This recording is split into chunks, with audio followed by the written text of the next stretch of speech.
Good to see everybody here today. I have a success story here today, which I love to bring to all of you. So helpful and powerful. I get Rebecca here. Rebecca, how you doing?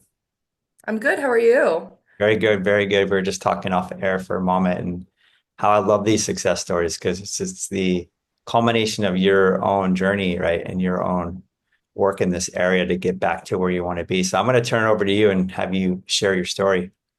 Sure. So my name is Rebecca, and I have I formerly was in chronic pain since I was the age of 14.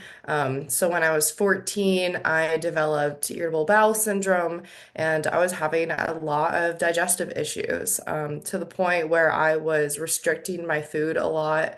Um, I was on various diets to try to figure out what was actually going on, and nothing helped. Around that time, there was also a lot of family stress. There was a lot of car accidents. There was a death of a family member. We had to put our dog down that I had since I was 1 month old. And so there was a lot of things that were definitely taking point at that time that caused potentially the symptoms that I was having. And so I was trying to figure out like what was happening. I was 14. I really didn't have too many tools outside of what was already known, like going to diet. And so um, I had constipation for half of my life, and things didn't really get as bad until college and grad school. So just Um, being back then at 14 and teenage years, nobody knew what was going on. Did you do any treatments back then, or you just kind of still tried to live your life just normally? So I tried to live my life as normally as I could. However, at that point, I went vegetarian, then I went vegan. I went vegan and gluten-free at the same time, back when there was no gluten-free bread. Like there was probably one local place that was Yeah. making gluten-free bread, so it was really challenging. Veganism wasn't well known as well, or there wasn't a ton of products in grocery stores. So I didn't really do any treatments until college. I started taking Miralax. And around that time, I was using Miralax, but it was like, it just depended on the year. Some years I stopped using it, some I did. It was usually around a more stressful year that I was Mhm. using it and I needed it. What was actually really interesting, actually, was in high school, my family was going to go to Europe for 2 weeks my junior year. And so around that point, I was like, well, we're going to be going to Europe. There's barely any gluten-free things out in society yet. So I'm just going to choose to eat everything. And so I decided to eat everything, and my symptoms didn't get worse. Yeah, there you Actually, go. You got decided. See that better. word, even the words that you decided, right? You kind of made this up in your mind. That's what I'm going to do, and right, you hmm didn't get worse. Yeah, I was just like, this is something that is fine for me. And might as well experiment with it. And I'm gonna go to Europe, so I just kind of want to like explore and eat all the food that I can there. And You had a good so incentive, right? It's like you think just the theme. You're going to a new place. You wanted to, or you wanted to explore, right? So you had a positive sort of I was excited. excited, yeah. Yeah. And so, yeah, like there was definitely a little flavor of me being able to identify that it was kind of stress related and based on fear. But I didn't really discover that truly until I discovered this work. And so that continued on until during my undergrad and my master's, and it definitely got worse during my master's, where I was living in New York City. I was in a really prestigious institution. I was working several jobs, and they were really demanding. Also, just living in New York City, my nervous system was just kind of out of sorts. And so I remember my second year of my master's, I started having really bad stomach pain. And so didn't really know what was going on. And so I went to something that I had known in the past. So I went gluten-free. Because my sister had had some symptoms, which we both know now were neuroplastic in nature, but we thought at the time that it was celiac, that her symptoms were caused by gluten. So we had done some tests with my gastroenterologist, and they did this one test that could see my level of risk for developing celiac. And so they actually misdiagnosed me. They said that I had a high risk, but it was actually like a very low risk of Oh my developing gosh, celiac. that's not good, right?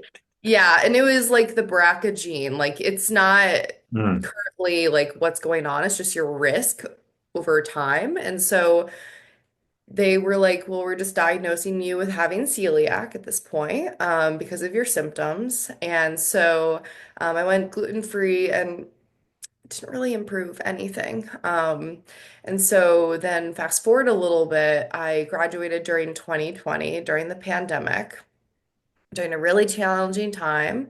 I had a lot of things fluctuating in my personal life. I moved back to home from New York City. So I was living with my parents and finishing my degree. And with everything going on during the pandemic, just thinking about all the uncertainty and also being in the epicenter of the COVID-19 pandemic in the United States caused a lot of stress to me, where I actually, my symptoms got way worse that fall, where there was one moment that I was fine, the next I literally just could not walk, I could not move. My symptoms were just so debilitating and What were you having at that point? Like, what were the same symptoms, or were there some different ones? so constipation was pretty like constant. Sometimes it got worse, sometimes it got better. But around that time, I developed actually burning stomach pain.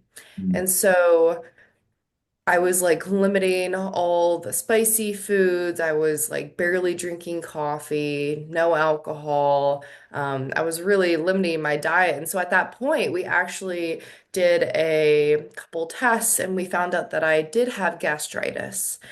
But what was interesting is once we treated that, I still had symptoms, to the point where I actually had symptoms for about 2 years after, where I was continuously on the same medications, on omeprazole, pantoprazole to help reduce the stomach acid, even though there was no signs of gastritis anymore. Yeah, It was it's just because amazing, they, right? The yeah, and so they just treatments you're had no going idea through. what was wrong. And so I went through like couple years of just going through the same limiting diet and it was really limiting. And so I was actually abstaining from a lot more foods than I had prior because we just didn't know what was going on. So I was trying to figure out like make a control so that we could understand what was actually going on. But what was really interesting is that my symptoms usually um, flared up around the fall. And so the fall has always been a time of a new semester. I work in higher education, and so that's always a time where it's really busy, especially in my education. Fall semester is always a little bit stressful because you're going into new academic year.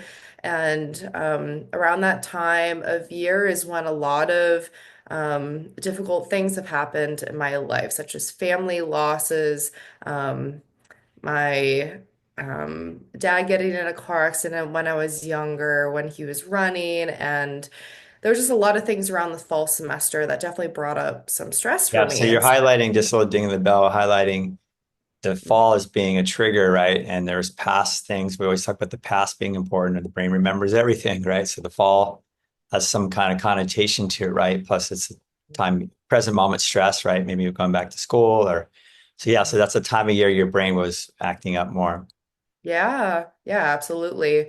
And around that time, what was really interesting was that the fall after, I had that like first sign of burning stomach pain, diagnosis of gastritis. The second fall around actually was way worse. It was the symptoms on blast and went to the emergency department not only once, but then twice, went through a ton of different tests, and they just had no idea what was going wrong. And I was completely debilitated with this pain. I was still able to like live my life in it. I was able to like manage it a little bit more, I think. But it was very perplexing for all of us involved. And then The next year, I actually developed a lot of bloating pain. And this was around the springtime, actually. I was going to a conference. It was my first time being on a plane since I believe 2019, and it was during the still like Omicron days. It was COVID-19 still. And so around that time, I was also really stressed about the travel and what I'd be able to eat there because I was still on this limiting diet. And I was just trying to think about like how I can support myself with my limitations when I was over in California for this conference.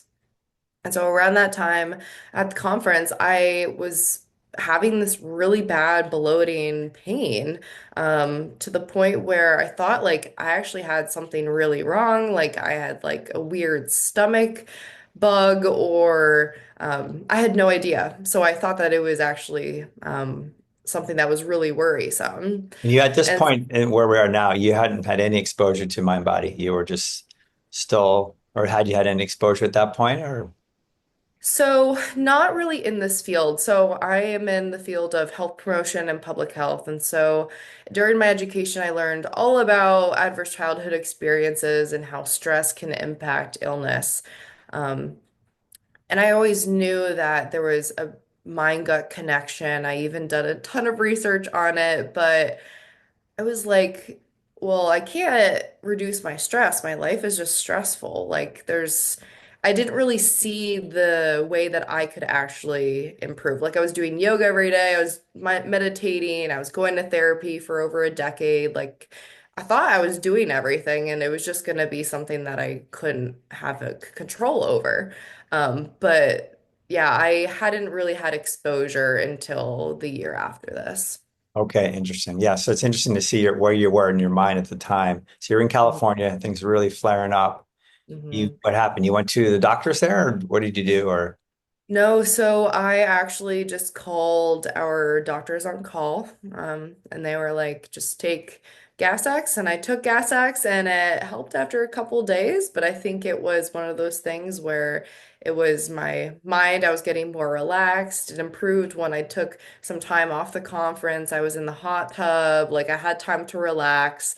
Um, and so we don't really know what actually truly helped it, but when I got back home, it just continued to happen. And so it always happened when I had eaten a FODMAP food where I had a lot of fear around it. yeah. I potentially had eaten that thing and had fear around it because I had minor symptoms, but then it continued to get worse. Um, to the point where it was completely debilitating. Like I was unable to like have any symptom relief. And so that kept happening several times. And then in the fall, it was actually way worse. It was about 2 to 3 months where I was in 8 to 9 out of 10 pain every single day. I was not going into work. I was working remotely. Uh, and I was barely like able to socialize, and my coping was honestly just going on walks, to like at least get my mind off the pain. So it's getting So, worse and worse at this point. It's right. mhm. Yeah. Yeah, and so I went on the low FODMAP diet. I cut out other things. I wasn't even eating any cruciferous vegetables in any quantity because I was just really fearful. What were you And eating at that point when you were getting down to like the worst of it? yeah, so I was eating a lot of zucchini and carrots, lots of cooked veggies, but pretty limited in which ones I could eat. I was just eating like meat and rice and quinoa pretty much every day.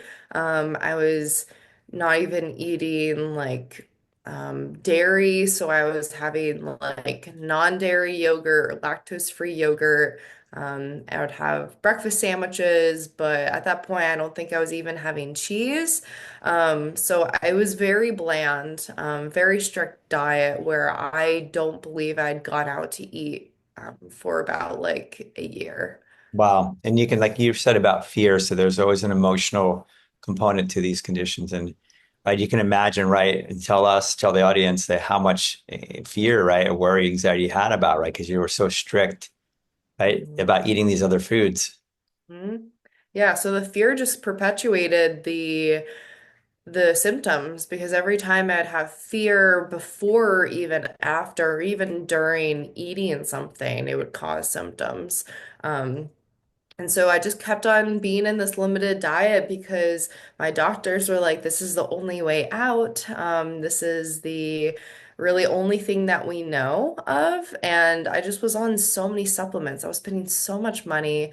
Ended up going to a functional medicine gastroenterologist who I saw online. And we actually diagnosed me with having SIBO, and we went through that treatment, and that caused a lot more fear as well.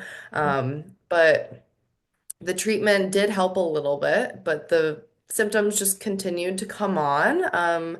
Honestly, until I really dialed down that fear, believing that I was okay, and started reincorporating food.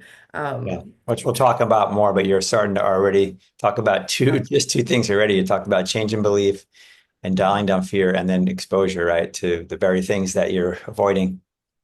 mm-hmm.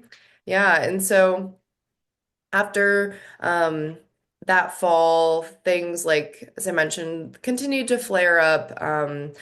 Not to the same level they had before, but there was a lot of fear around it because I was just worried that I was going to get to the same extent, that I was going to be so debilitated. But the pain always went away, which was really nice. And I think that really helped me reduce my fear, because I did have some symptom relief over time. Um, and then after some time, my pain actually moved to my feet. And Okay. so But this time uh, when it moved your feet, were you eating differently or were you eating what were you like at that point? Or I was your eating the stomach same. same, but your stomach had settled down because of this diet you were eating. Yeah, so um my symptoms were pretty much the same. I honestly barely had any flare-ups during that time when my foot pain came on. And so when the foot pain came on, there was a lot of stressful things happening in my family at the time, and I wasn't able to work out. I was barely even going on walks. Actually, probably not even going on walks because it was just painful like all the time. It was bilateral foot pain. The docs had no idea what was going on as well. They just prescribed me to like be on bed rest pretty much. Like do like anything that you can to help heal the feet because they're like this could probably help.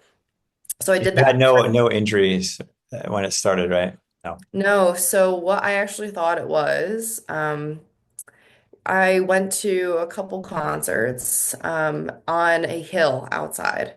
And I thought it was because I was slanted on a hill and dancing, bending my knees. I thought that that caused it.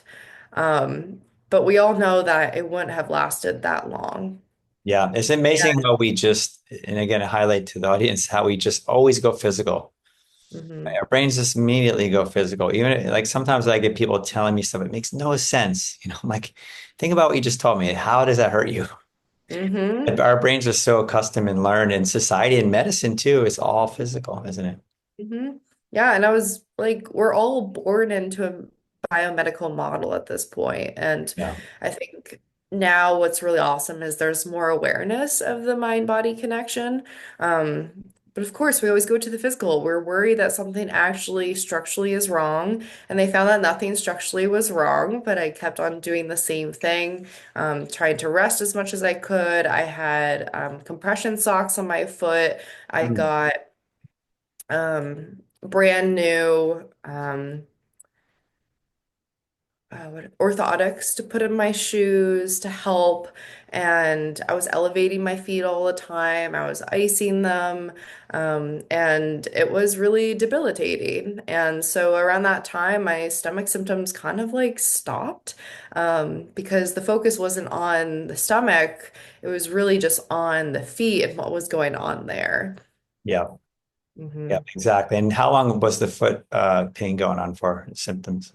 That was Mm. about, so at its worst was probably 3 months. And then it continued on into the fall a little bit. But that's when I was working with you. But before that, actually, so when I was in um, that fall working with the functional medicine doctor, I believe around that time, at that time, I had joined Curable. So I joined a 12-week group. So I was learning in tandem with knowing about um, that I like had this diagnosis of SIBO, which I don't truly believe was a real diagnosis because the test is so faulty. It's actually very inaccurate. So at that time, I was learning about like all these different things that can cause chronic pain. I was learning about like different things like joy and play that I kind of like stopped for several years because of my chronic pain. And then that spring, I actually took a class at the University of Rochester where I currently work and I went to undergrad, focused on mind body practices for healing chronic pain. And so I was like open and exposed to this world. I started learning about John Sarno and Dr. David Clark, learning about Alan Gordon and ISTDP and all these other approaches, as well as pain reprocessing therapy. And so then after that point, I found you because at that point, like I was having really bad foot pain. And also, I was so limited in my food, but I was understanding that like food is all fine for me, but I just had a lot of fears associated with Yeah. it. Yeah. You can So, sense the fear and just even listening to the story and other people, it's like all built around this fear, right? I got to protect, I got to put the orthotics in now. I got to watch the food I eat. I mean, that's all based on some fear, isn't it? We're not doing that for any other reason other than we're scared if we don't do that, it's going to get worse, right? Or things are going to fall apart. yeah. And so it was really revolutionary for me to know that. Like, because nobody has found anything truly wrong, even though some of my tests came back like slightly different from normal, like that, those are normal abnormalities. Um, Acknowledging that like all the things that have been through my life, some of my personality traits, all this fear were contributing to the chronic pain, and that the pain was created in the brain. It's not all in the head, but the solution was not in the body was just so profound to me. And it honestly took me a lot of time to actually truly believe that. I had been 14 when all this started. I was so young. And I had been through so many doctors, been told so many things, and it took me some time to actually truly believe this. But once I started like actually realizing that I should engage in movement, I should eat all these foods just without fear and that I'm completely fine, everything was able to settle.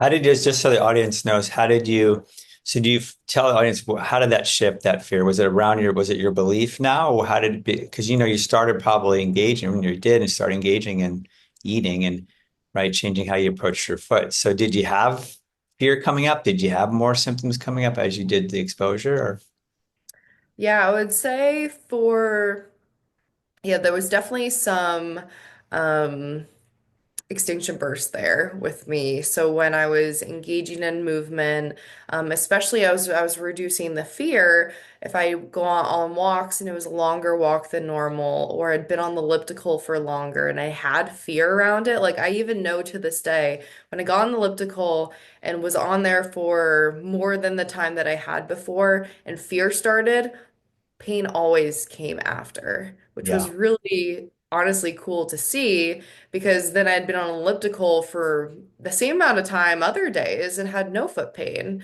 And so it was challenging because it was like, okay, like I have to remind my brain that I'm safe, that this movement's fine. It's just my brain kind of setting off the fire alarm when there's no actual fire.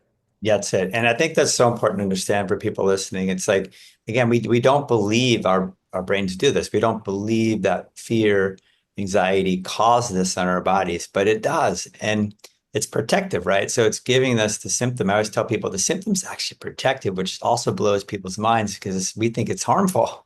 Hmm. It's actually just there to protect us from a danger it perceives. But like you said, it's overblown, it's false, it's misconstrued, it's gotten out of hand. So it's just such a shift, a paradigm shift of our understanding. hmm Yeah, and I definitely think in my case, it was a protective mechanism against like emotions associated with things going on in my life or stuff in the past because that felt too scary. So it actually showed up in the body instead, because I may not have been ready to like actually engage with those emotions. Um, Yeah, talk and more about that because that's a really important point you made there about Mhm. the other emotions that are deeper that the brain's scared of too. And so the brain again can kick out physical symptoms because it's scared of these other emotions. How did you start to work with that?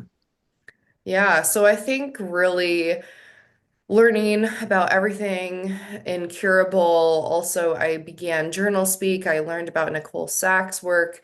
Um, I also started a different therapeutic approach and really learning that my emotions are good. I felt, especially as a woman, that like I could not be angry. Like I could not have a lot of emotions because they um, weren't um, accepted by other people.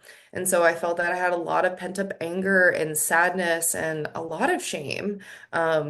And I was actually diagnosed with ADHD that year. And so I had gone all of my life having difficulties with learning and remembering things. And I just felt like something was different. I had a lot of anxiety and I definitely had depression at times. And I thought it was just like my brain being faulty. And that this was just how I was and that I wasn't as good of a learner. And so that I had a lot of negative self-talk. I had a lot of shame surrounding my mental health.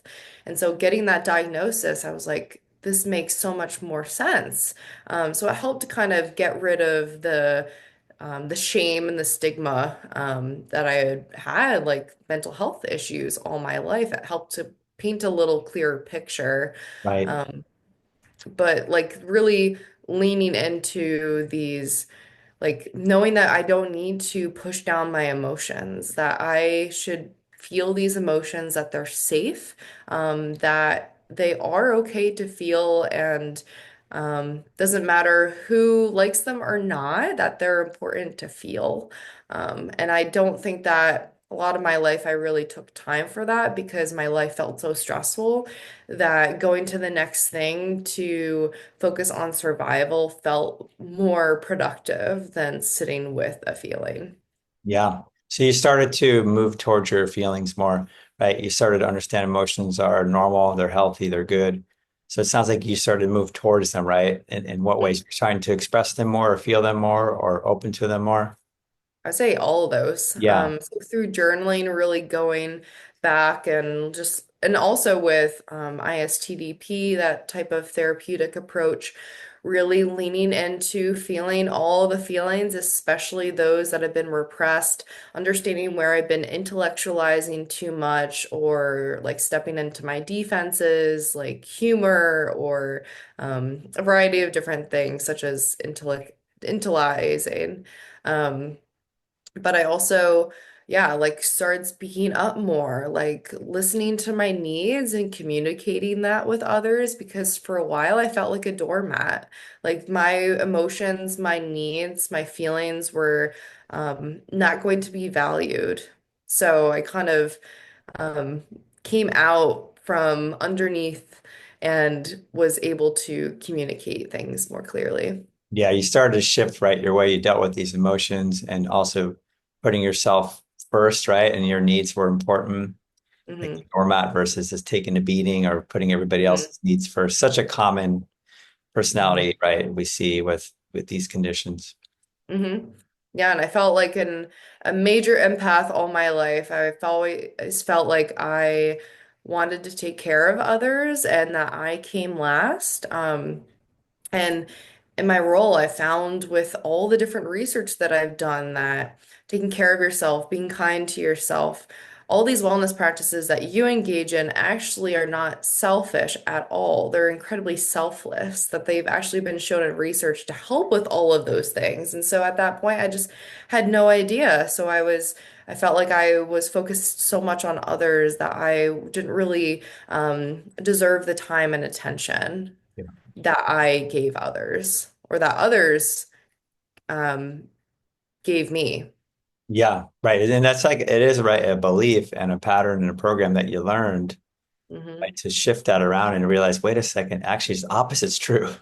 hmm It is again another paradigm shift. I tell everybody it's like opposite therapy. We're doing the opposite of what we've learned in many ways here and what we believe, and hmm about our emotions and about what's going on in the body and about what we need. And so yeah, so you're making a lot of shifts, right? So during that time you're doing some ISTDP.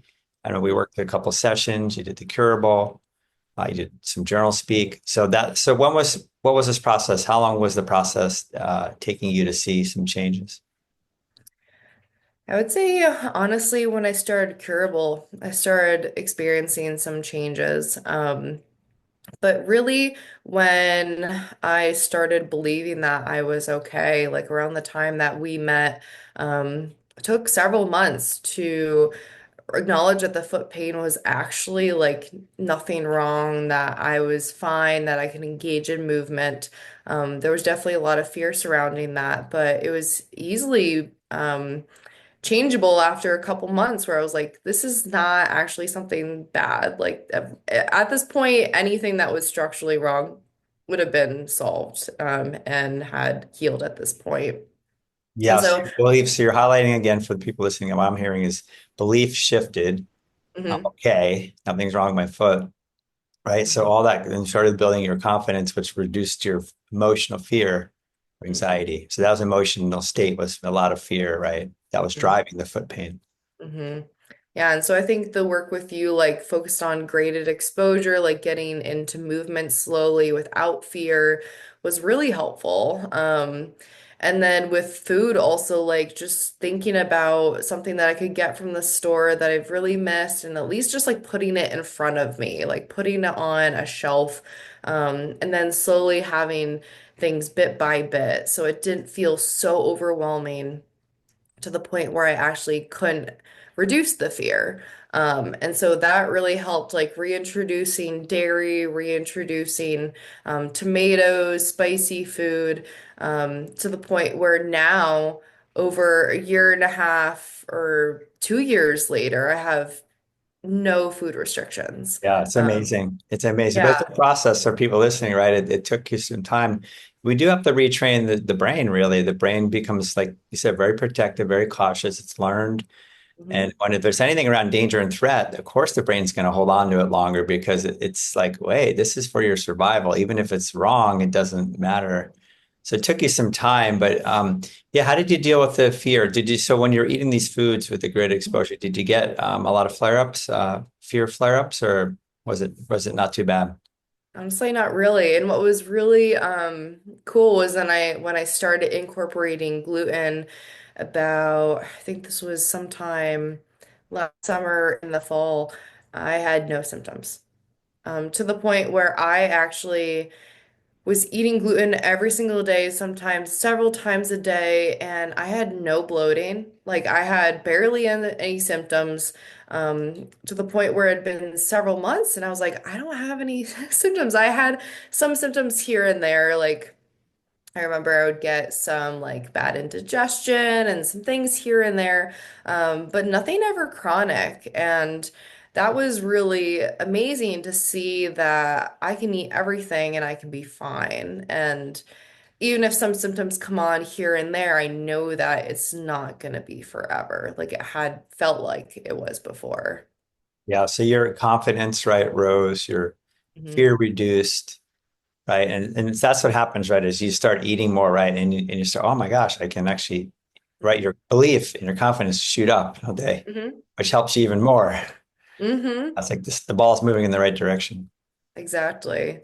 Yeah, so it definitely like the fear reduction was really helpful to incorporate all the foods again. And so at this point, I go out to eat several times a week. love exploring new places. Like I have been in this area since I was 2004 outside of my master's degree, and I've been exploring places that I haven't been to in decades because of this. And it's been really wonderful to see how I've been able to kind of solve my issues by focusing less on what's wrong, but then actually like what's good and what is actually safe. Yeah, so you're highlighting another piece. I always ding the bell here because when these success stories, because you're talking about another piece, you move to the positive, right? You're highlighting safety, not danger and threat anymore, right? And I think that's so important. That's where we're shifting all our brains is out of danger and threat towards safety. Yeah, and I think all my life since I was even before the age of 14, I didn't really feel safe in my own body because there was a lot going on in my childhood. There was a lot of stuff going on, like even just within my body. Like I had an eating disorder. There was just a lot of negative body image. And so always being in this fight or flight, I didn't feel like I truly trusted my body. So this has been a process of learning how to trust my body again and find safety in my body. And I'm still trying to find safety in my body. Thankfully, like not symptom related. It's just like the emotional landscape, trying to find safety within that. And I think that's been a huge benefit of this work, has been able to kind of rewire my nervous system. Yeah, it's about retraining the brain, rewiring the nervous system. And it's like evolution, right? It's a deepening, like you're still working on it because we have these old patterns that run pretty deep, right? And it is Hmm about emotions. So, but you're doing the work, right? You're heading towards emotions now instead of running away from them. You're hmm right, wanting to feel them even if they're difficult. So it keeps getting better and better, right? It keeps improving. hmm And that's awesome. Awesome. Yeah. So what a process, huh? So the process took you, since you found the mind body work, how long was the whole process, would you say, to where you are today? Yeah, so I believe I began Curable fall of 2022. Okay. And so from there, it was just a whole, I read all the books, did all the things. And so, yeah, now it's spring of 2025. And last year, like, I felt like I had been pretty much healed. And like it's been, yeah, about like a year and a half since everything has felt like very pretty stable. And that my fear has been reducing and that I've been engaging in more behaviors without fear. Yeah, it's awesome. It's such a cool transformation, isn't it? It's life changing in many ways, I'm sure. I mean, how do you feel now that you're on this sort of other side looking back at it? It feels really surreal because I remember during my worst, I was chronically anxious. I was very fearful. I at a point I just didn't want to be alive. Like it was just so painful. I didn't think that there was any escape. And it's just really amazing to be on the other side, knowing that healing is possible because at that point, a lot of points in my life, it didn't feel like that was a thing that I was just gonna have to deal with this pain for the rest of my life. Yeah. Yeah, it's just when you can get to the other side or like have where you are now, it is life changing and you can look back and see and it makes so much sense right now that Mhm. when you understand it. So it's so awesome to see that. And just everybody out there listening, it's a journey, right? Like we're talking now, it's been 2 years later, 2+ years, that it can take time, right? Because it's a process of understanding and shifting and working with these different aspects. And as you're highlighting today, different symptoms, right? Pretty bad constipation, a lot of food intolerances, food sensitivities, can't eat, bloating, foot pain. Was there any Mhm. other symptoms you had that were those the main ones? Were there any other ones that popped up in the journey? So actually, before my gut symptoms got way worse, I actually had really bad debilitating shoulder pain. And so at that point, I had stopped all yoga, stopped a lot of different activities. I could barely move myself into my new apartment. I had to have people help me carry stuff up the staircase. And that was honestly like I think the beginning of all of this other mind body stuff. It was when everything kind of got way worse, is when the shoulder pain came on back in February 20 or like early 2020. Yeah. Yeah, pretty amazing. Yeah, I just love the variety of symptoms because everybody has different ones. And I'm always telling people it doesn't matter what you have because your brain's linked up to your whole body. You can have any symptom because the nervous system goes everywhere. So your symptoms are maybe different from other people's, but the reasons they're there are the same, very Hmm. similar causes, right? Like you said, this Yeah. anxiety, this fear, this disconnection from your emotions, not feeling safe, your childhood upbringing, right? Mhm. Stress, all these factors that you work through, your beliefs about the foods themselves, right? Or beliefs about your feet, shifted all these things and look where you are now. So it's so awesome to see this, Rebecca. And anything else you want to share with the audience before you go?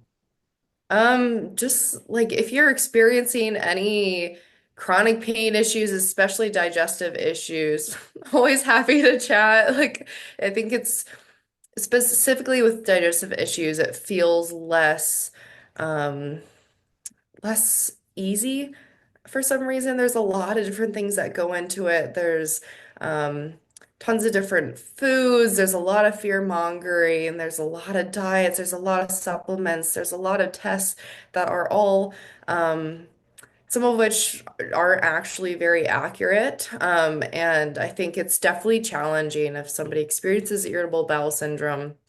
And always happy to chat with people who've had IBS because it was very debilitating, and I definitely felt very alone during that time. But something that I'm really like excited about is I started my own coaching. I did the pain reprocessing therapy coaching, and I'm helping people currently. And it just feels so amazing to be able to share my knowledge with others and help Your people. experience, right? And I think that's when in this field, like most people who become coaches or practitioners have lived experience, right? Like yourself. And we'll put your information into the YouTubes of people if they want to reach out to you. It's such a powerful. We need, like I always tell people, this work here. Like I see work with people, and they get better, and they want to coach. It's like Mhm. that's how this grows. It's not going through the Mhm. universities, and Mhm. it's going through Mhm. people's lived experiences, and then wanting to Yeah. help other people, right? So that's awesome. You're doing that now, and I love that. And we'll make sure to put your links in there. So yeah, it's Oh, such a thank you. transformation. I'm so happy for you. Yeah. Yeah, and it was like you were a huge component of all of that, helping me to see safety, especially with your background in physiotherapy. It was like, okay, like Jim knows what he's talking about. I can engage in movement. I can do these things and I can just do it without fear and I'll be safe. Yeah, yeah, and I mean, I think that's the job as a health professional or coach, right? Is to guide the person, just like you're doing now, people to help people. People have to have trust in somebody until they can Hmm. get trust in themselves. Yeah. And in a way, like you just highlighted, the medical model is just, I mean, it's good for certain things, but man, it really leads people astray into more fear and anxiety and derails people. So Hmm. this is where we are. So we have to find the right people like yourself. And I'm doing this work. And so it's awesome. Yeah. So we'll put your information on there. And I thank you so much for coming Thank on, you so for being here and much. sharing your story. Yeah. Okay. Have a good one. We'll see you later. Thank